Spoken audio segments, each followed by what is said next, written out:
Cookery சேனலை பார்த்து யார் வேணாலும் சமையல் பண்ணலாம். ஆனா சுவையான சமையல் பண்றது எப்படி? நான் இதயம் நல்லெண்ணெயில சமையல் பண்றேன். ஆஹா ஓஹோன்னு பாராட்டுறாங்க. நீங்களும் இதயம் நல்லெண்ணெயில சமையல் பண்ணுங்க, பாராட்ட வாங்குங்க. தினம் தோறும் வாங்குவே இதயம் தினமலர் நேயர்களுக்கு வணக்கம். இன்றைய நம்முடைய சிறப்பு நேர்காணலில் நம்மோடு இணைந்திருக்கிறார் டெல்லியிலிருந்து மூத்த பத்திரிகையாளர் திரு சேகர் ஐயர் அவர்கள். நிறைய விஷயங்கள் இருக்கு அவர்கிட்ட, வாங்க கேட்டு நம்ம தெரிஞ்சுக்கலாம். வணக்கம் சார். வணக்கம் ஷாம்லா, வணக்கம் சார். சொல்லுங்க, ஒரே நாடு ஒரே தேர்தல்ல இருந்து நான் ஆரம்பிக்கலாம்னு நினைக்கிறேன். மத்திய அமைச்சரவை ஒப்புதல் அளித்திருக்கிறது. திங்கட்கிழமை மக்களவையில் தாக்கல் செய்யப்பட வாய்ப்புன்ற ஒரு தகவல் வருது. உண்மைதானா? தாக்கல் செய்யப்படுமா? பட்டால் அடுத்தடுத்து என்னென்ன நடக்கும்? இத பத்தி கொஞ்சம் சொல்லுங்களேன். இல்ல, ஒரு விஷயம் ரொம்ப கிளியரா புரிஞ்சுக்கணும் ஷாம்லா. ஒரு நாடு ஒரு தேர்தல்ங்கிறது அடுத்த வருடத்துல நடக்கிற மாநில தேர்தலோ அதோட கூட இல்லை. ஏன்னா இப்பதான் 2024 பாராளுமன்ற தேர்தல் ஆயிருக்கு. இந்த சட்டம் வந்த பிறகு இது இவங்க டெட்லைன் என்னன்னா, ஒரு டைம் லைன் பார்த்தீங்கன்னா 2029 பாராளுமன்ற தேர்தலோட நடத்தணும்னு இவங்க முடிவு பண்ணியிருக்காங்க. அதுக்கு முன்பாக சில விஷயங்கள்லாம் நடக்கணும். ஒண்ணு, இப்போ சென்சஸ் ஆரம்பிச்சிடும். இந்த 2025 சென்சஸ் ஜனவரி மாச கடைசியிலேருந்து சென்சஸ்க்கு வேண்டிய இதெல்லாம் ஒரு முடிவு எடுப்பாங்க. அது ஒரு வருட காலம் நடக்கும். அதுக்கு பிறகு 26ல அந்த சென்சஸ் இது பண்ணுவாங்க. அதை ஸ்டடி பண்ணி இது பண்ண அப்புறம் தொகுதிகளோட டீலிமிட்டேஷன் ஆரம்பிக்கும். டீலிமிட்டேஷன்னா எத்தனை ஜனத்தொகை இருக்குதோ அதுக்கு தகுந்த மாதிரி ரீட்ரா பண்ணுவாங்க.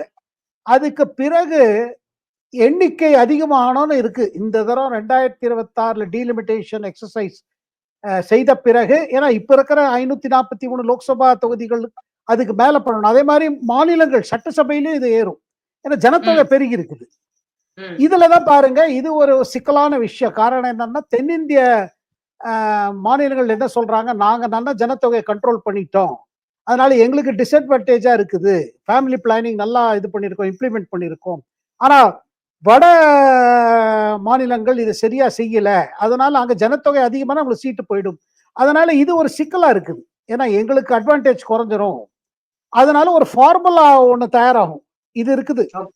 இதுக்கு பிறகு அடுத்த விஷயம் இருக்கு. மூணாவது விஷயம், பெரிய விஷயம், மகளிர்களுக்கான இட ஒதுக்கீடு 33%, அதாவது 1/3. அது ஒரு ஆல்ரெடி லா பாஸ் ஆயிடுச்சு. ஸோ சென்சஸ் நடக்கணும். சென்சஸுக்கு பிறகு டீலிமிட்டேஷன், டீலிமிட்டேஷனுக்கு பிறகு இந்த விமென்ஸ் கோட்டா வரும். இதை தவிர்த்து ஒரு கான்ஸ்டிடியூஷன் அமெண்ட்மெண்ட் பில், அது இது இப்போ கேபினெட்ல முடிவு எடுத்துட்டாங்க. ஏன்னா பாராளுமன்ற தொடர் நடந்துட்டு இருக்கிறதுனால ஆபிஷியலா சொல்ல முடியாது கேபினெட்ல என்ன முடிவுன்னு. இதை இன்ட்ரடியூஸ் பண்ண பிறகு பாத்தீங்கன்னா, அதை அது இப்போதைக்கு ஒண்ணு ஆகுது. அதை ஒரு கமிட்டிக்கு அனுப்பிச்சிருவாங்க, பார்லிமெண்டரி கமிட்டிக்கு. அது பிறகு பல விவாதங்கள் இருக்கும். அதுல அதை எக்ஸாமின் பண்ணுவாங்க. கமிட்டி இதுக்கு தனியா ஒரு கமிட்டி போடுவாங்க. அதை தவிர்த்து இது மற்ற மாநிலங்களோடையும் மற்ற கட்சிகளோடும் பெரிய பெரிய டயலாக் ஆரம்பிக்கும். எப்படி செய்யறது, என்ன செய்யறது. ஏன்னா இதுல ராம்நாத் கோவிந்த், முன்னாள் ஜனாதிபதி ராம்நாத் கோவிந்த் தலைமையில அவர் கமிட்டி போட்டாங்க. அந்த கமிட்டி ஒரு பரிந்துரை அடிப்படையில தான் இந்த சட்டம் வருது. இந்த சட்டம் என்ன சொல்லுதுன்னா, பாராளுமன்ற தேர்தலும் மாநில தேர்தல்களும் 2029 ஒன்னா இருக்கும். எப்படி முதல்ல இருந்தது 68, 69 வரலும் இந்த மாதிரி தான் இருந்தது. ஸோ இதே மாதிரி கண்டினியூ பண்ணணும். ஆனா இதுல எங்க சிக்கல்லாம் வரும் கேட்டீங்கன்னா, இவர் என்ன, ராம்நாத் கோவிந்த் தலைமை கமிட்டி என்ன சொல்லி இருக்குதுன்னா, இப்போ ஒரு லோக்சபா இதா இருந்து வச்சுக்கோங்க, ஒரு 2 வருடம் பிறகு அந்த இடத்துல கவர்மெண்ட் விழுந்துடுறது, இல்ல கான்பிடன்ஸ் போயிடுறது, அடுத்த அரசு அமைக்கான அங்க நம்பர் இல்ல அப்படின்னு ஒரு சூழ்நிலை வந்துச்சுன்னா, அப்ப திருப்பி மீண்டும் தேர்தல் நடந்ததுன்னா அந்த மீண்டும் பாக்கி காலம் இருக்கு பாருங்க. 29 ஆகி 31 29னா மீண்டும் 34, 2034. ஆனா 32லயே ஒரு சூழ்நிலை வருது. எங்க அடுத்த கவர்மெண்ட் ஃபார்ம் இல்ல முதல்ல எலெக்ட் ஆன பிரைம் மினிஸ்டர் கான்பிடன்ஸ் போயிடுது, ஓட்டு இல்ல. அப்படின்னா என்ன, பாக்கி இருக்கிற இது இருக்கு பாருங்க, பீரியட், மிச்சம் இருக்கிற பீரியட் 2.5 வருஷமா என்னவோ, அதுக்குதான் தேர்தல் நடக்கும். இது ஒண்ணு இருக்குது. இதுல இன்னொரு இது என்ன இருக்குன்னா, அது இப்போதைக்கு அதை அவங்க பத்தி யோசிக்காத மாதிரி சொல்றாங்க. என்னன்னா, பாராளுமன்ற தேர்தல், மாநில தேர்தல், அதுக்கு பிறகு உள்ளாட்சி தேர்தல். உள்ளாட்சி தேர்தல்கள் 100 நாளுக்குள்ள முடிச்சிடணும். அதாவது இந்த தேர்தலுக்கு அந்த தேர்தலுக்கு எல்லாம் ஒரு 3-4 மாசத்துக்குள்ள தேர்தல் பீரியட் ஓவர் ஆயிடும். இதுக்கு கடுமையா எதிர்ப்பு இருக்குது. அதாவது பாத்தீங்கன்னா எதிர்ப்பு வந்து பாத்தீங்கன்னா காங்கிரஸ் எதிர்க்குது, திமுக எதிர்க்குது, சமாஜ்வாதி பார்ட்டி எதிர்க்கிறாங்க. அவங்க எதிர்க்கிற காரணம் வந்து இது நல்லதா கெட்டதா விஷயம் இல்ல. இது வந்து நாட்டுக்கு இது பாதிக்குமா சாதகமா அது பார்க்கல. இல்ல இதனால செலவு கம்மி ஆயிடுமா? ஒரு தேர்தல் நடத்துவதுன்னா எக்கச்சக்க செலவாகுது. கட்சிகளுக்கும் ஆகுது, அரசு அமைப்புக்கு செலவாகுது. அதுக்குள்ள போல அவங்களுக்கு என்ன சந்தேகம்னா இது பிஜேபி மூலமா வருதுன்னா இதுல ஏதோ ஒரு சூட்சமம் இருக்குது, இதுல அவங்களுக்கு லாபம் அடைஞ்சிருவாங்க, இந்த தேர்தல் வச்சா ரெண்டுத்திலயும் அவங்க ஜெயிச்சிருவாங்கன்னு உள்ளுக்குள்ள ஒரு சந்தேகம் இருந்துட்டே இருக்கு. ஆனா பிரதமர் கூறுவது என்னன்னா இது நாங்க முன்னாடி போட்ட இது இது இது சுப்ரீம் கோர்ட் இது மேல கருத்து தெரிவிச்சிருக்காங்க, பல பார்லிமெண்டரி கமிட்டி கூட கருத்து தெரிவிச்சிருக்காங்க, லா கமிஷன் ரிப்போர்ட்லயே 2 ரிப்போர்ட்ல இதை பத்தி ரெக்கமெண்ட் ஆயிருக்குது. இது இவங்க சொல்வது. ஆனா இதுல பாருங்க இதுல இது வரும். ஆனா 35 கட்சிகள் அதுல சில மாநில கட்சிகள் சப்போர்ட் பண்றாங்க. லைக் உங்களுக்கு பிஜு ஜனதா தள் அவங்களுக்கு எதிர்ப்பு இல்லை, சிவசேனா அவங்களுக்கு எதிர்ப்பு இல்லை. இது வந்து அதாவது இவங்க என்ன காண்பிக்க விரும்புறாங்கன்னா நாங்க ஒரு முடிவு எடுத்தோம், எங்க மேனிபெஸ்டோலயும் சொன்னோம் 2024 இதுக்கு முதல் புள்ளியார் சொல்லி போட்டுட்டோம்.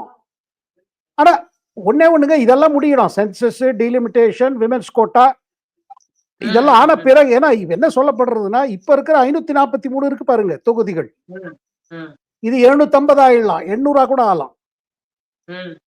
இதெல்லாம் பாருங்க சின்ன கட்சிகளுக்கு இது ஒரு பிரச்சனையா வருது. அவங்க இந்த டீலிமிட்டேஷனே எதிர்க்கிறாங்க, இப்படியே கண்டினியூ ஆட்டாங்கிறாங்க.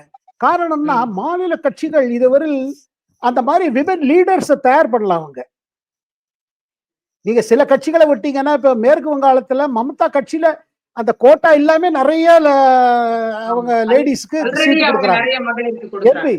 ஆனா சில கட்சிகள் அது வட இந்தியால கட்சிகள் இருக்கு பாருங்க, சமாஜ்வாதி பார்ட்டி, உங்களுக்கு தேசிய காங்கிரஸ் கட்சி, அஜித் பவார் கட்சியா இருக்கட்டும் இல்ல சரத்பவார் கட்சியா இருக்கட்டும், இங்க எல்லாம் பாருங்க மேல் டாமினேஷன், மேல் மைண்ட் செட், அவங்க இதுக்கு தயாரா இல்லை. அப்ப அவங்க தலைவர் யாருக்காவது ஒரு கேண்டிடேட் கொண்டு வரணும்னா தலைவரோட ஒய்ஃபையோ சிஸ்டரையோ டாக்டரையோ இது மாதிரி தான் போடுவாங்க, மற்றவங்களுக்கு ஆப்பர்ச்சுனிட்டி கொடுக்க மாட்டாங்க. ஸோ இது வந்து அதனால பாருங்க பிரதமர் நேத்தி கான்ஸ்டியூஷன் டே அந்த கான்ஸ்டியூஷனை வச்சுட்டு டிபேட் நடந்து பாருங்க.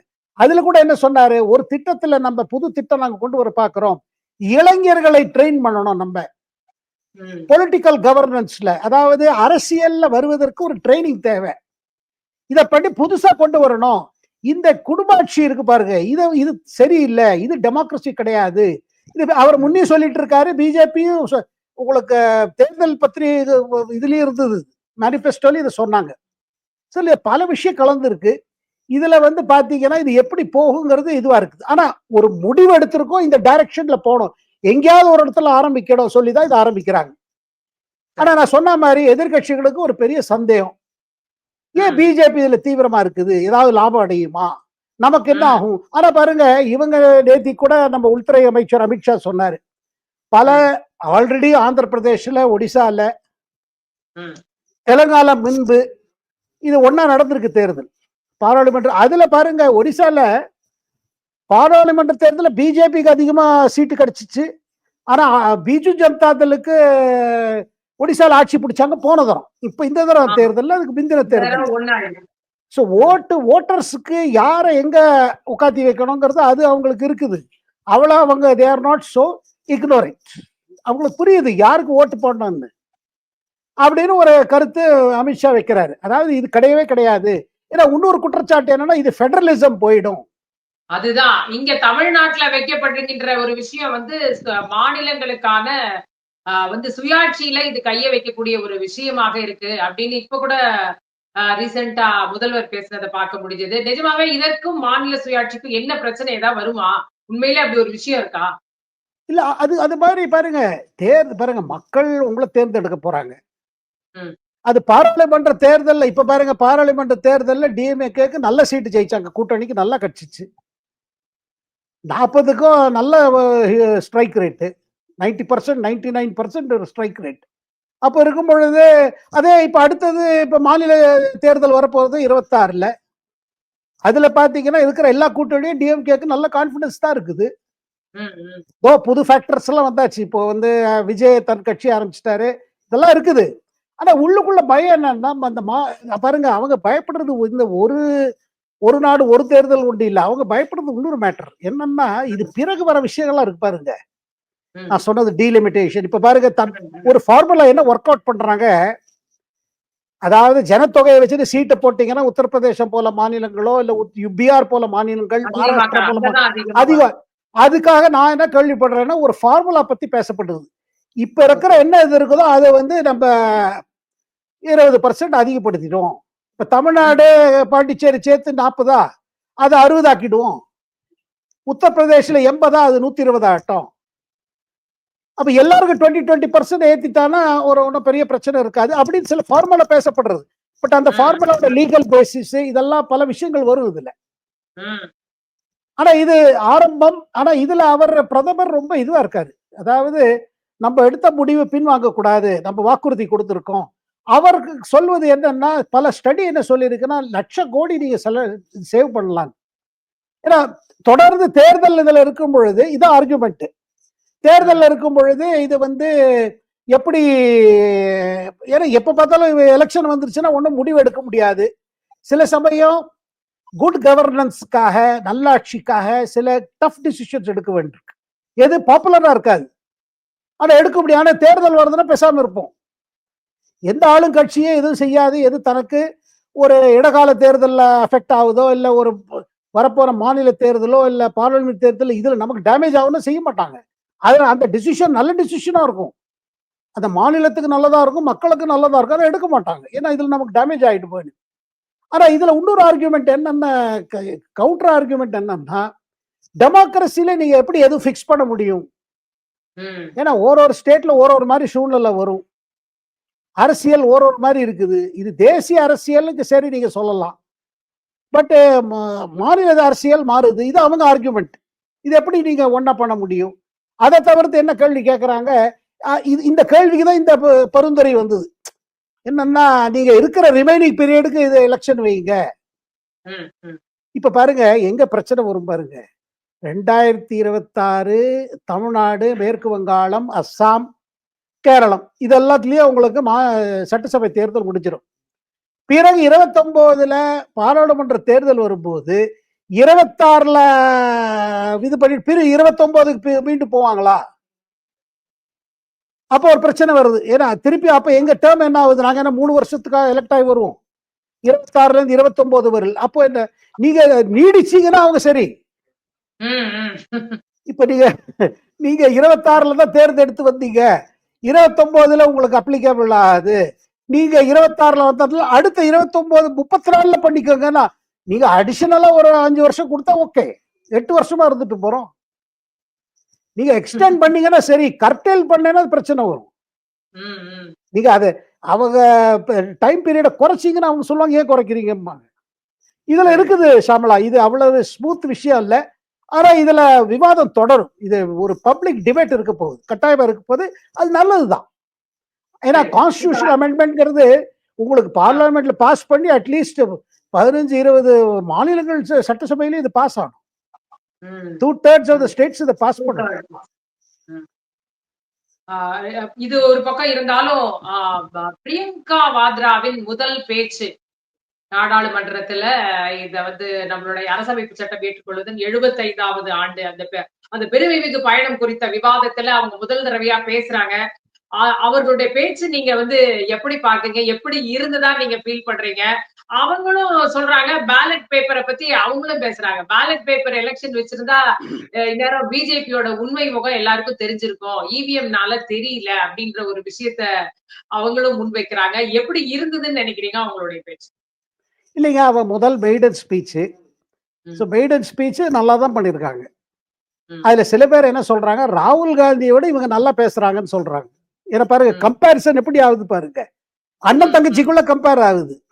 அண்ணா நல்லா பேசுறாரா, தங்கச்சி நல்லா பேசுறாங்களான்னு அது பார்க்கும் பொழுது தங்கச்சி கொஞ்சம் நல்லா பேசுறாங்க. அதுல சில பேர் இந்திரா காந்தி பேசுற மாதிரி இருக்குதுல்ல சொல்றாங்க. அந்த மாதிரிலாம் நான் சொல்ல மாட்டேன். ஆனா ஒண்ணு நிச்சயங்க, இவங்க இன்னும் கொஞ்சம் ஒரு பேஷனோட பேசுற மாதிரி. அவர் ஸ்டைல் வேற. அவர் ஸ்டைல் பாருங்க, அவர் என்ன சொல்ல விரும்புறாரு, ஃபைனலா என்ன சொல்றாரு. இப்ப பாருங்க நேத்திக்கு நடந்த டிபேட் பாருங்க.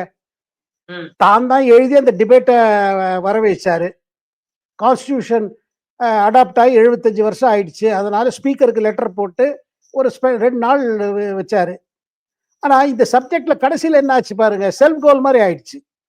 ஏன்னா கான்ஸ்டியூஷன்ல காங்கிரஸுக்கும் கான்ஸ்டியூஷனுக்கும் எத்தனை 75 தடவை மாத்திருக்காங்க. ம். அத நீங்க கான்ஸ்டியூஷனை பத்தியோ காங்கிரஸை பத்தியோ பேசும் பொழுது எமர்ஜென்சி பத்தி பேச முடியாம இருக்க முடியுமோ? நம்ம ராசா கூட இந்த டிபேட்ல பேசும்போது என்ன சொன்னாரு? காங்கிரஸ் எமர்ஜென்சி போட்டுது, மிசால எங்களை உள்ள தள்ளிச்சு, எல்லாம் நடந்தது. ஆனா இப்ப நாங்க இப்ப வந்து இவங்க கூட இருக்க காரணம்னா பிஜேபி இதோட மோசம்.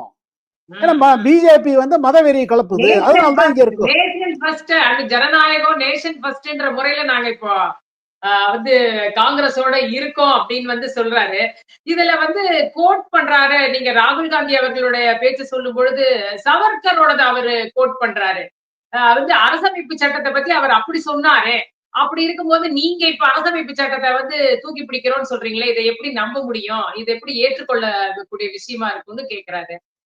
அந்த இடம் என்ன சார் அது? அதாவது சாவர்கர் பிஜேபி இல்ல. ம். சாவர்கர் இந்து மகாசபால இருந்தார். இந்து சபா வேற இது. ம். பிஜேபிங்கிறது ஜனசங்ல இருந்து வந்தது. ஒரு டயத்துல சொன்னாங்க சாவர்கரும் ஆர்எஸ்எஸ் தொடர்பு உண்டு. அதனால்தான் மகாத்மா காந்தியோட கொலை பிறகு ஆர்எஸ்எஸ் மேல பேன் போட்டார் சர்தார் பட்டேல்.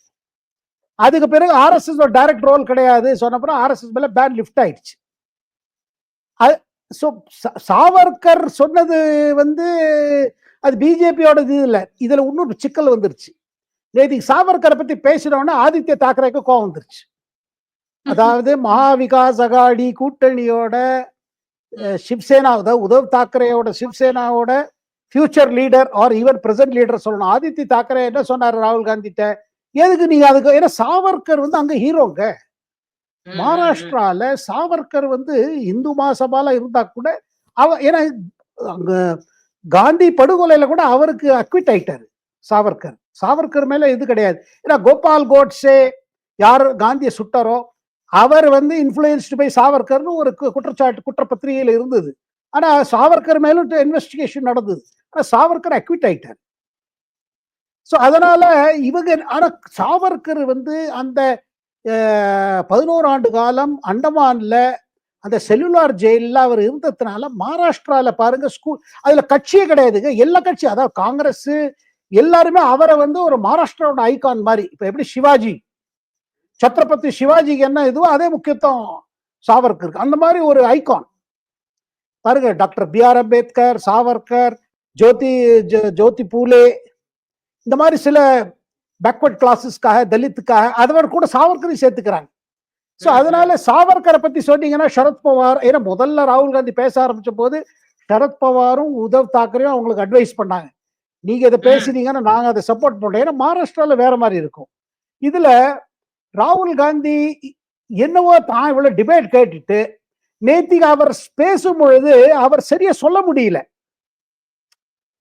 நீங்க என்ன சொல்ல விரும்புறீங்க? பிஜேபி கான்ஸ்டிடியூஷன் பத்தி பேசுது, ஆனா கான்ஸ்டிடியூஷனுக்கு எல்லாத்திலயும் வயலேட் பண்ணிருக்கு. என்ன கேட்டீங்கன்னா கவர்னர் பத்தி கூட பேசல ராகுல் காந்தி நேத்திக்கு. எப்படி பேக்ஃபயர் ஆகுமே, அதுவும் பேக்ஃபயர் ஆகுமே. அதாவது மறக்க முடியலையேன்னு எல்லாரும் சொல்ல ஆரம்பிச்சிருவாங்க. ஏன்னா கவர்னர், அதாவது ஆளுநர். ஆனா ஒண்ணுங்க, நேத்திக்கு அவர் என்னவோ ஆரம்பிச்சு எங்கேயோ போனாரு. அவர் சொல்ல என்ன விரும்பினார்னா கான்ஸ்டிடியூஷன் ஏழை மக்களுக்காக செயல்பட வேண்டும் என்று சொல்லுகிறது, நீங்கள் செயல்படவில்லை. ஆனா இதுல புதுசு என்ன சொன்னீங்க? கான்ஸ்டிடியூஷன் அடாப்ட் ஆகி 75 வருஷத்தோட இத ஒரு ஆனிவர்சரி நீங்க இது பண்றீங்க, அப்சர்வ் பண்றீங்க. புதுசா ஒன்னும் சொல்ல முடியல. அட் த சேம் டைம் ஒரு செல்ஃப் கோல் போடுற மாதிரி ஒரு ஆப்பர்ச்சுனிட்டி கொடுத்துட்டார் ஆளுங்கட்சிக்கும் சரி பிரதமருக்கும் சரி. பிரதமர் இதை விடல. பிரதமர் முதல்ல ஒரு பிரைம் மினிஸ்டர் பேசுற மாதிரி பேசினாரு. கான்ஸ்டிடியூஷன் இது இப்படி இருக்குது, கான்ஸ்டிடியூஷன் தான் எல்லாரையும் ஒன்னா வச்சிருக்கு, அப்படி இப்படி தேசிய அரசியல் சட்டத்தோட முக்கியம் என்ன, இந்தியாவின் வளர்ச்சிக்கு காரணம் என்ன, இந்தியாவோட வளர்ச்சிக்கு பின்னாடி இருக்கிற ஒரு பிலாசபி, பொலிட்டிக்கல் பிலாசபி நம்ம கான்ஸ்டிடியூஷன் தான் கொடுக்குது, அதெல்லாம் சொல்லிட்டார். அதுக்கு பிறகு அவர் சொன்னாரு, காங்கிரஸ் வந்து கான்ஸ்டிடியூஷன் பத்தி பேசுறதுக்கு அது என்ன இது உரிமை இருக்குது சொல்லிட்டு அதோட வரலாறு எடுத்துட்டாரு. ஜவஹர்லால் நேருல இருந்து எடுத்துட்டாரு. முதல் முறையாக 51 கொண்டு வந்த அமெண்ட்மெண்ட், கடைசியில நடுவுல ராஜீவ் காந்தி ஷாபானோ ஒரு இஸ்லாமியர் பெண்மணிக்கு மெயின்டெனன்ஸ் கொடுக்குற மேட்டர்ல கூட நீங்க உங்க ஓட்டு பேங்க்காக உங்க கிளர்ஜி, அதாவது முல்லாஸ் எல்லாம் கோவப்படுவாங்க, மேல் அதாவது மேல் சைக்கிய நீங்க இதுல வச்சுட்டு அதை மாத்தி விட்டீங்க, ரிவர்ஸ் பண்ணீங்க, சுப்ரீம் கோர்ட் வேர்டிக்ட இது பண்ணீங்க, ஐபிசில மாற்றம் கொடுத்தீங்க. இந்த மாதிரி பண்ணிட்டு நீங்க என்ன கான்ஸ்டிடியூஷனுக்கு பிடிச்சீங்களா அப்படி இப்படின்னு போயிடுச்சு. அதுல பாத்தீங்கன்னா கடைசியா பிரதமர் முடிச்சதுல எல்லாருக்கும் பட்டது என்னன்னா ராகுல் காந்தி சரியா ரியாக்ட் பண்ணலன்னு. அதை கூடவே பாருங்க ஹவுஸ்ல உட்காந்து இதை பார்த்துட்டு இருந்தாரு, மொபைல், பிரதமர் பேசும்போது அதை ஸ்பீக்கர் சொன்னார் ஹவுஸ்ல உட்காந்து மொபைல் பார்க்காதீங்கன்னு. அதுல பிரியங்கா காந்தி என்ன ரியாக்ஷன் கொடுத்த, வெளில வந்து இல்ல பிரைம் மினிஸ்டர் போர் அடிச்சுட்டாரு, பிரதமரோட ஸ்பீச் போரிங், பாதி பிஜேபி எம்பிஸ் எல்லாம் தூங்க ஆரம்பிச்சிட்டாங்க, அப்படி இப்படி எல்லாம் சொல்லி பிரியங்கா சொல்றாங்க. ஆனா ஒண்ணுங்க, பிரியங்காவோட ரோல் எப்படி இருக்க போகுது, அவையிலையா அவைக்கு வெளியிலையா? ஏன்னா லீடர் ஆஃப் த ஆப்போசிஷன் எதிர்கட்சி தலைவர் ராகுல் காந்தி, பிரியங்கா வந்து ஒரு புது மெம்பர் ஆஃப் பார்லிமெண்ட் சந்தர்ப்பம் கிடைக்கும் போதெல்லாம் பேசுவாங்க, கட்டாயம் பேசுவாங்க. ஏன்னா அவர் பேசினானா போக்கஸ் வருது. பட் அதே நேரத்துல ராகுல் காந்தி இப்ப கட்சியை வந்து இப்ப முக்கியத்துவம், காங்கிரஸோட என்ன பெரிய பிரச்சனை என்னன்னா கட்சியை அதை கொஞ்சம் சேஞ்சஸ் கொண்டு வரணும். இது பாருங்க, உங்களுக்கு இதை பண்ணாத வரையில் பிரச்சனை வருது. அதை வரை நீங்க சொன்னீங்க பேலட் பேப்பர் வந்தா சரியாயிடும். அதுக்கு அமித்ஷா போல தலைவர்கள் என்ன சொல்றாங்க, நீங்க வந்து உங்க ஆர்கனைசேஷனோட உங்களுக்கு பூத் லெவல் ஒர்க்கர்ஸே கிடையாது, நீங்க எல்லாம் பூத்ல வேலை செஞ்சதே இல்லை, நாங்கெல்லாம் பூத்ல வேலை செஞ்சு இங்க வந்திருக்கோம் டெல்லிக்கு, உங்களுக்கு அது எந்த தேர்தல் வச்சாலும் நீங்க எப்படி ஜெயிக்க போறீங்க? உங்களுக்கு where is your organisation, where is your cadre? இப்ப எல்லா இடத்துலயுமே இப்ப கூட்டணினால தமிழ்நாட்டுல ஜெயிப்பீங்க, தனிப்பட்டு நின்னா நீங்க ஜெயிக்க முடியுமோ? Where are your workers, where are your இது? ஆனா பிஜேபி பாருங்க, அது 24, அதாவது 24x7 365 days தேர்தல் இருக்கோ இல்லையோ அவங்களோட ஒரு எலெக்ஷன் மேனேஜ்மெண்ட் இருக்குது. திருப்பி திருப்பி கேட்கிற இந்த கேள்விதான் வருது ஷாம்லா, என்னன்னா நீங்க தெலுங்கானால ஜெயிக்கிறீங்க, அப்ப இவிஎம் சரியா இருக்கு, கர்நாடகால ஜெயிச்சீங்க,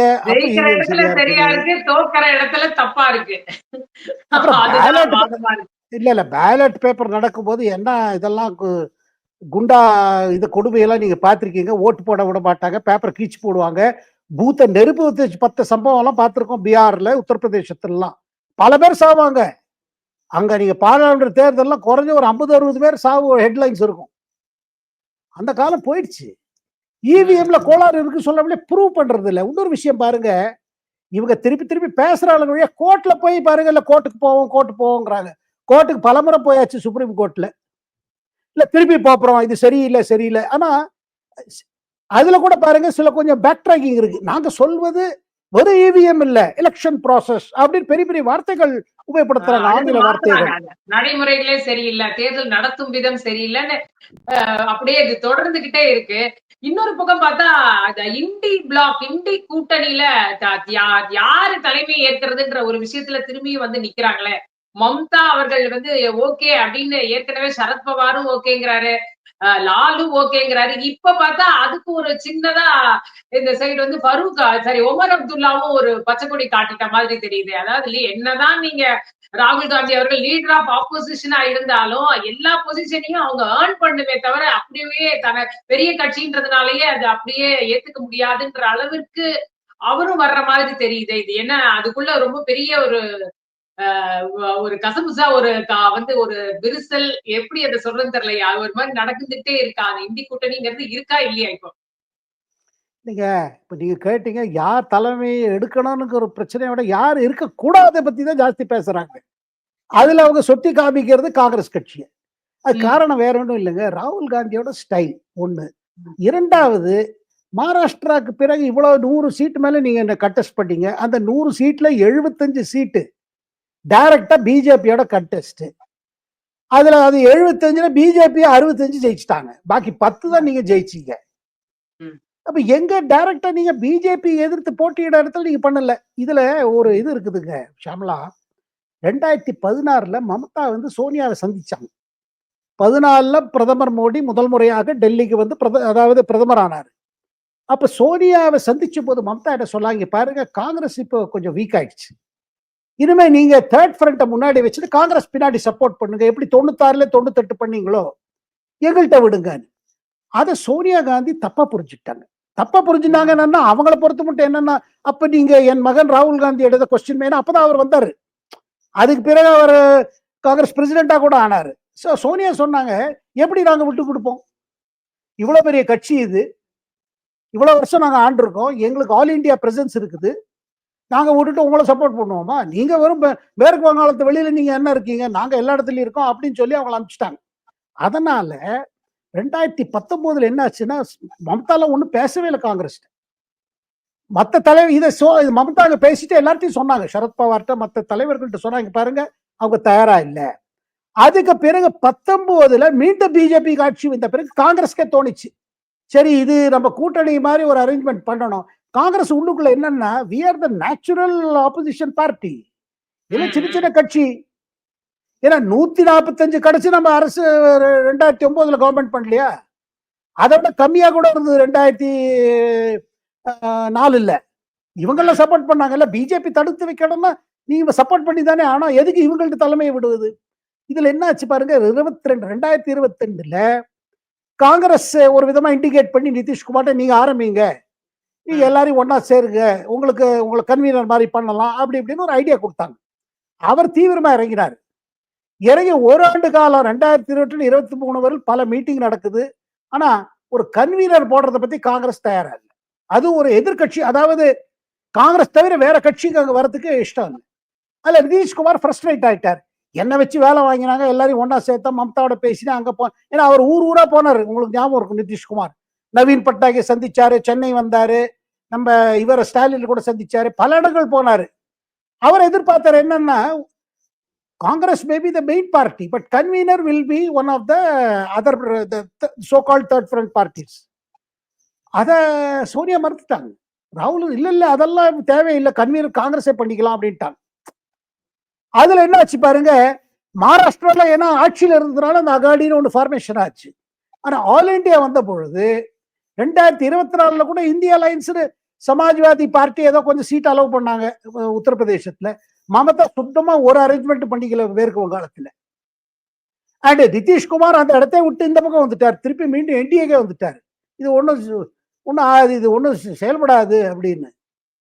ஸோ இந்த மாதிரி இருக்கும் பொழுது இப்ப என்ன தோணுதுன்னா, ராகுல் காந்தி எந்தெந்த மேட்டரை எடுக்கிறாரோ ஒரு வெறியோட எடுக்கிறாரு. இப்ப அதானி பிடிச்சுட்டாரு அவரு. மத்த கட்சிக்கு சொல்றாங்க, நீங்க அதானி ஒண்டி பேசிட்டே இருந்தாங்கன்னா மத்த இது எப்ப பேசுது, நீங்க அதானி சொல்லிட்டு இருக்கீங்க. ஆனா பெரிய ஒரு பெரிய இல்ல திரிணாமுல் காங்கிரஸ் விட இப்ப சமாஜ்வாதியும் அதே சொல்ல ஆரம்பிச்சிட்டாங்களே. டிம்பிள் அவர்கள் கூட வெளியில வந்து அதை பேசினதையும் நம்மளால பார்க்க முடிஞ்சது. ஒட்டுமொத்தமா ஒரு எதிர்ப்பு வரவும் தான் இப்ப கொஞ்ச நாளா பார்லிமெண்ட பங்கன் பண்ணவே விடுறாங்கன்னு தோணுது இல்லையா. அதனாலதான் எல்லாருமே கூட்டணியில இருக்கிற கட்சிகளே இதுக்கு எதிர்ப்பு தெரிவிக்கிறாங்கன்றத புரிஞ்சுட்டுதான் இப்ப காங்கிரஸ் மாத்தி செயல்படுதோ அப்படின்னு நினைக்க தோணுது. அப்படிதானா? கரெக்ட் தான், நீங்க சொல்றது கரெக்ட் தான். ஏன்னா அவங்களுக்கு காங்கிரஸ் மேல அவ்வளவு கசப்பு இல்ல, ராகுல் காந்தியோட ஸ்டைல் மேல இருக்குது. என்ன ஒரு இஷ்யூ பிடிச்சிட்டாருன்னா பிடிச்ச புடியா இருக்காரு, சரி ஒரு தடவை எழுப்பிட்டீங்க, எவ்வளவு தடவை எழுப்பிவீங்க, அதை தவிர்த்துங்க. பாருங்க, அதானி போல ஒரு குறிப்பிட்ட ஒரு தொழிலதிபரை டார்கெட் பண்ணி நமக்கு என்ன கிடைக்கும்? காரணம், அதானி என்டர்பிரைசஸ் எல்லா மாநிலங்கள்லயும் அவங்களுக்கு ப்ராஜெக்ட் இருக்குது. அண்ட் எல்லா கட்சிக்கும் சப்போர்ட் கொடுத்துருக்காங்க, இன்க்ளூடிங் தமிழ்நாடு. பல அவங்க ப்ராஜெக்ட்ஸ், அவங்க தேர் பிக் இண்டஸ்ட்ரீஸ். இதுல என்ன எல்லா இப்போ மம்தாவை சந்திச்சிருக்காங்க, பல முறை போட்டோ பார்த்துருக்கீங்க. தமிழ்நாட்டுக்கு ஸ்டாலினை தவிர்த்து அவங்க குடும்பத்தினரையும் சந்திச்சுட்டு போயிருக்காங்க. இந்த மாதிரி ஒரு ஜெகனோட நல்ல தொடர்பு இருந்ததுன்னா கோர்ட், யுஎஸ் கோர்ட்ல கேஸ் அதுதான். அதனால இவங்களுக்கு என்னன்னா அது சரத்பவார் கௌதம் அதானி தன் மகன் மாதிரி நினைப்பாரு. ஒரு அரசியல்வாதி ஒரு தொழிலதிபரை தன் மகன் மாதிரி நினைக்கிறாரா, நீங்க பாத்துக்கோங்க உறவு எவ்வளவு டீப்னு. அவர் முதல்ல சொன்னாரு இது டார்கெட் தப்பு. அப்புறம் தொழிலதிபர்கள் ஏன்னா திருபாய் அம்பானி காங்கிரஸ் காலத்தில் வளரலையா, இது என்ன தொழிலதிபர் டார்கெட், இதை சொல்லி பார்த்தாங்க. ஆனா இவர் சொல்லிட்டாரு, என்ன வேணா சரி, நாங்க இதான் செய்வோம். தன் கட்சியில இந்த மாதிரி இதை எதிர்த்து குரல் வந்தாலும் அதை கேட்க மாட்டேங்கிறாரு ராகுல். மத்தவங்க ஜாஸ்தி சொல்ல தைரியம் கிடையாது. ஏன்னா இவர் இல்ல இதுதான் நான் சொல்லுவேன். ஆனா இவர் புரிஞ்சுக்க மாட்டேங்கிறார் ராகுல் காந்தி. நீ எவ்வளவுதான் அதானி சொன்னாலும் அதானிக்கு ஏதாவது செட்பேக் இருந்துச்சு வருங்க. யுஎஸ் அது ஒரு தொழில் அதிபர் எப்படி சமாளிக்கணும் சமாளிச்சுப்பாரு. அதனால பிரதமர் மோடி எஃபெக்ட் ஆயிடுவாருன்னு நினைக்கிறது அது டைரக்ட் லிங்க் வராதுங்க. ஏன்னா பிரதமர் மோடி அவங்க பாருங்க இன்ஃப்ராஸ்ட்ரக்சர் ப்ராஜெக்ட்ல அவங்களுக்கு ஒரு எட்ஜ் இருக்குது.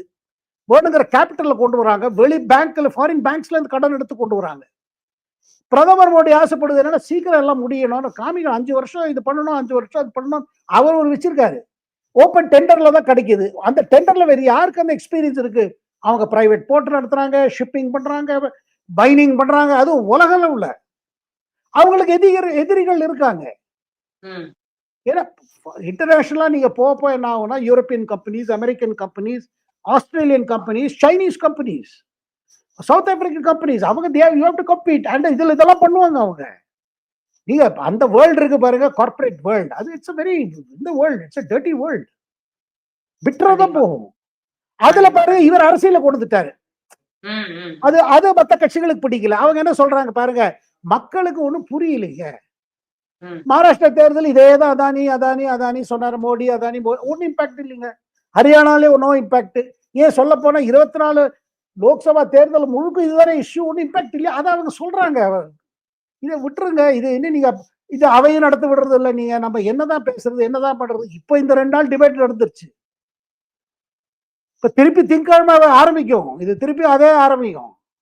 அதே நேரத்துல கடைசியா ஒரு கேள்வி மாநிலங்களவை தலைவர் ஜெகதீப் தங்கருக்கு எதிரான நம்பிக்கையில்லா தீர்மானம் தொடர்பான நோட்டீஸ், அது எந்த பலனுமே இல்லாம இவங்க எதிர்கட்சிகள் கொண்டு வரணும்னு நினைக்கிறாங்களா? அது இன்னும் டைம் கூட இல்லையே. இது எப்படி அவங்க கொண்டு இதை நிறைவேற்ற முடியும்? எதுக்காக இதை கொண்டு வரணும்னு நினைக்கிறாங்க? இல்ல ஒரு மெசேஜ் காமிக்க பாக்குறாங்க. அவர் ரொம்ப கவர்மெண்ட் சைட்ல இருக்காரு, எங்களை பேச விடுறது இல்ல. அவர் பாருங்க, அவர் ஜாட் சமுதாயத்தை சேர்ந்தவர், ஒரு பேக்வர்ட் கம்யூனிட்டி. அந்த சமுதாயத்திலேருந்து பெரிய சேர்மனாவோ ஸ்பீக்கராகவோ சபாநாயகரோ ஆனது கம்மி. அவங்க யாரும் அப்படி ஆனது கிடையாது. அவங்களுக்கு ராஜஸ்தான் எல்லா இடத்துலயும் இது இருக்குதுங்க. ஜெகதீப் தங்கர் அவங்களுக்கு ஒரு பெரிய ஐகான். அதனால பாருங்க உடனே பிஜேபி என்ன பண்ணாங்க, இவர் மேல அட்டாக்க. இவர் ஒரு ஏழை மகன், இவர் ஏழை விவசாயியின் மகன், அதனால் அப்படியே பொலிட்டிக்கலா போயிடுச்சு. அவரே சொல்றாரு ஆர்குமெண்ட் போச்சு. கார்கேக்கும் அவருக்கும் 2 பேரும், அவர் தொழிலாளியின் மகன்கிறாரு, ஒரு விவசாயியின் மகன்கிறாரு. இல்ல உண்மையிலேயே நீங்க உங்களுடைய இவ்வளவு காலமா நீங்களும் நாடாளுமன்ற நடவடிக்கைகளை பார்த்துட்டு வரீங்க. பல தலைவர்களையும் பார்த்திருப்பீங்க, மாநிலங்களவை ஸ்பீக்கர் பலரை பார்த்திருப்பீங்க, மக்களவை ஸ்பீக்கரையும் நிறைய பேரை பார்த்திருக்கீங்க. உண்மையிலே அந்த மாதிரி ஒரு பாரபட்சம் அப்படிங்கிறது இருக்கிறதா நீங்க பார்க்கிறீங்க? இல்ல 2 விஷயம் பாக்குறேன் ஷாம்லா. என்னன்னா, ஒரு பக்கம் இந்த மாதிரி ஒரு குற்றச்சாட்டு வைக்கிறது, இன்னொரு என்னன்னா பார்லிமெண்டரி ட்ரெடிஷன் இருக்கு பாருங்க. ஸ்பீக்கரோட ரூலிங், ஒரு சேர்மன் சபாநாயகர் ரூலிங்னா அது சேலஞ்ச் பண்ணக்கூடாது. அது இது இப்ப இல்ல சொல்லிங்க, காங்கிரஸ் ஆட்சி காலத்திலயும் சரி, ஸ்பீக்கர் ஒரு ரூலிங் போட்டாச்சுன்னா எதிர்கட்சிகள் ஒரு பாயிண்ட்டுக்கு மேல ஏன்னா அதை அக்செப்ட் பண்ணிக்கணும். இதான் பார்லிமெண்டரி ட்ரெடிஷன். இப்ப என்ன இருக்குன்னா பாருங்க, இவங்களோட ஃப்ரஸ்ட்ரேஷன் 2014 தேர்தலில் காங்கிரஸ் நாந்தது, 2019 முடியாம போச்சு, பிறகு 24 பெருசா ஏதோ நம்பர் ஏறிச்சு. ஆனா திருப்பியும் மோடி பிரதமரா தானே இருக்காரு. உள்ள அவங்களுக்கு ஃப்ரஸ்ட்ரேஷன் இருக்கு. அவங்க என்ன நினைக்கிறாங்க, எப்படியாவது ஒரு கலாட்டா பண்ணியாவது ஹெட்லைன்ஸ் கிடைக்குமா? ஏன்னா அவங்களுக்கு தெரியும் பாருங்க, எந்த இஷ்யூவும் நீங்க இவர் என்ன சொல்றாரு, நம்ம ஓம் பிர்லாவா இருக்கட்டும், லோக்சபா சபாநாயகரா இருக்கட்டும், இல்ல ராஜ்யசபாவோட சேர்மனா இருக்கட்டும், என்ன சொல்றாங்க, நீங்க டிபேட் பண்ணணும். ஏன்னா தொடர ஆரம்பம் போது எல்லாரும் சொல்லுவாங்க எல்லா subjects we have to discuss. Government ஒத்துக்கும். ஆனா அதுக்கு ஒரு முறை இருக்குது, நோட்டீஸ் கொடுங்க. இவங்க என்ன சொல்றாங்க, இல்ல நாங்க அந்த மாதிரி நோட்டீஸ் கொடுப்போம், அவையில மற்ற விஷயங்கள் எல்லாம் ஒத்து வச்சுட்டு இதைதான் எடுத்துக்கணும். அந்த மாதிரி மோஷன் இருக்கு பாருங்க, டிபேட் எல்லாம். அது கவர்மெண்ட் மேல சென்சர் மோஷன், கவர்மெண்ட் குற்ற மாதிரி ஒரு மோஷன். அதை எந்த அரசும் ஒத்துக்காது. யாருக்கு மெஜாரிட்டி இருக்கோ அவன் ஏன் கூட்டம் வாங்கிப்பாங்க? அதுல என்ன வருது, இந்த ப்ரொசீஜர்லயே பிரச்சனை வருது. அவர் சேர்ல அவங்க ரூலிங் என்னன்னா, இது இப்படி நீங்க தனியா ஒரு ஸ்பெஷல் டிஸ்கஷன் பண்ணிக்கங்க, அது இது கிடையாது. அண்ட் கவர்மெண்ட்டுக்கு சாதகம் தானே இது. நீங்க முறையாம வேற மாதிரி வந்தாங்கன்னா எது அவங்க டிஸ்கஸ் பண்ண விரும்பல அவங்க மறுத்துடுறாங்க. இதுல இவங்க என்ன நினைக்கிறாங்க, எல்லாமே இப்படி காமிச்சிட்டு போவோம், பார்லிமெண்ட் சரியில்லை, இது சரியில்லை, எலெக்ஷன் கமிஷன் சரியில்லை. பாருங்க, இந்த மாதிரி எதுவுமே சரியில்லை சொல்லி சொல்லி என்ன லாபம் அடையிறாங்க எனக்கு புரியல. ஒண்ணு, இந்திய அரசியல் சட்டத்தில் இருக்கிற எல்லா அமைப்புமே சரியில்லைன்னு சொல்றது ஒரே ஒரு அந்த வாதம் செய்வது மாவோவாதிகள் தான் செய்வாங்க.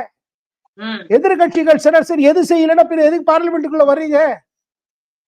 இது ஒரு எக்ஸ்ட்ரீம் பொசிஷன் ஆயிடுச்சு. என்ன பாருங்க, எக்ஸ்ட்ரீம் பொசிஷன். இரண்டாவது, எந்த விதமான டைலாகே இருக்க மாட்டேங்குதுங்க. முன்னன்னா அவையில ஒரு கலாட்டாயி ஒத்துழைப்பு ஆச்சுன்னா உடனடியாக சேர்மனோட சேம்பர்லயே மீட்டிங் நடக்கும். இல்ல தனிப்பட்ட முறையில கவர்மெண்டோட பாராளுமன்ற அமைச்சரும் சரி எதிர்கட்சி தலைவர்கள் மீட் பண்ணுவாங்க. இந்த மாதிரி டைலாக் நின்று போச்சு. அதுக்கு காரணம் எதிர்கட்சிகளா இல்ல அதுக்கு காரணம் பிரதமர் மோடியா, இந்த அரசா? இது ஒரு தொடர்ந்து நம்ம டிபேட் பண்ணலாம்.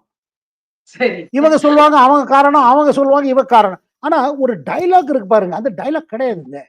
ஏன்னா நான் பார்த்திருக்கேன் நான் வந்து ஒரு 35-40 வருஷம் இந்த பார்லிமெண்ட்டை கவர் பண்ணி பார்த்திருக்கேன். ஏதாவது ஒரு மேட்டர்ல ஒரு இதாச்சு வச்சுக்கோங்க, அவை நிறுத்தி வைக்கப்படுறது இல்ல தள்ளி வைக்கப்படுறதுன்னா அதுக்கு உடனடியா மீட்டிங் நடக்கும். இப்ப எந்த விதமான மீட்டிங்கே கிடையாது, எந்த விதமான பேச்சுவார்த்தையும் கிடையாது. சரி பார்ப்போம் அடுத்தது வாங்க, திருப்பி திருப்பி அவை கூடுவது, அவையில மீண்டும் கலாட்டா, மீண்டும் ஒத்துழைப்பு. ஏன்னா அவை நடத்தணுங்கிறது கவர்மெண்டோட ஒரு ரெஸ்பான்சிபிலிட்டி. ஆனா எதிர்கட்சிகளுக்கு ஒரு இது இருக்குது, they also have a duty. ஏன்னா அவை நடக்கணும்னா 2 பேர் வேணும். அண்ட் அவை கூடுவதே காரணம் என்னன்னா, மெயின் ஃபர்ஸ்ட் காரணம் என்ன, உங்களுக்கு கவர்மெண்டோட லெஜிஸ்லேட்டிவ் அஜெண்டா, சட்டத்தை பாஸ் பண்றதுக்காக கூடப்படும். ரெண்டாவது, எதிர்கட்சிகளுக்கு ஒரு சந்தர்ப்பம் கிடைக்கிறது, பல விஷயங்கள் எதை வச்சுட்டு மக்கள் ரொம்ப ஒரிடா இருக்காங்களோ அதை ரைஸ் பண்றது. இதுதான் 2 பர்பஸ். அதனால முன்னாள் ஜனாதிபதி பிரணாப் முகர்ஜி சொல்லுவாரு, பார்லிமெண்டரி ப்ரொசீஜருக்கு ஃபார்முலா ஒரு மந்த்ரா என்னன்னா இதுதான், என்ன, opposition will have its say, government will have its way. இப்ப என்னன்னா ஆப்போசிஷனுக்கு சேரும் கிடையாது, கவர்மெண்ட்டுக்கு வேலை. கவர்மெண்ட் நினைச்ச சில மசோதாக்களை அப்படியே பாஸ் பண்ணி விடுறாங்க, அதாவது கலாட்டா நடக்கும் கூட பாஸ் பண்ணி விடுறாங்க. சோ இந்த டயலாக் திரும்பி வரணுங்க. அதுக்கு எப்படி வரும் பாருங்க, அப்பதான் வரும் எப்போ ஆப்போசிஷன் இந்த மேண்டேட்டை ஒத்துக்கணும். நான் சொல்வது என்னன்னா 14 இந்த மேண்டேட்டை ஒத்துக்கல. அப்ப என்ன சொன்னாங்க, எப்படியோ பிரதமர் மோடி மக்களை ஏமாத்திட்டு வந்துட்டாரு. 14 அதை சொன்னாங்க, 19 சொன்னாங்க, இப்ப 24 இவிஎம்ங்கிறாங்க. நீங்க மேண்டேட்டை ஒத்துக்கல வச்சுக்கோங்க, அந்த அரசை நீங்க ரெஸ்பெக்ட் பண்ண தயாரா இல்ல. எந்த எதிர்கட்சி அரசை ரெஸ்பெக்ட் பண்ணலையோ, அதோட மேண்டேட்டை ரெஸ்பெக்ட் பண்ணலையோ, அந்த எதிர்கட்சியை எப்படி உங்களுக்கு மரியாதை கொடுப்பாங்க கவர்மெண்ட் சைட்ல இருந்து? இதுதான் பிரச்சனைங்க. இதான் நான் கிரக்ஸ் ஆஃப் தி ப்ராப்ளம். எங்கேயாவது ஒரு இடத்துல ஒரு டைலாக் இருக்கணும். ஆட்சிகர் தேர்தல் சில கட்சிகள் தோப்பாங்க, சில கட்சிகள் ஜெயிப்பாங்க. பட் ஒரு டைலாக்கு, ஒரு பேச்சுவார்த்தை, அதுக்கு ஸ்கோப்பே இல்லாம போயிடுச்சு இப்ப இருக்கிற கரண்ட் அரசியல்ல. இதுதான் பெரிய பிரச்சனை. பார்க்கலாம் தொடர்ந்து இந்த செஷன் எப்படி நடக்க போகுது அப்படின்ட்டு. இவ்வளவு நேரமா பல தகவல்களை எங்களோடு பகிர்ந்து கொண்டு மிக்க நன்றி. மிக்க நன்றி.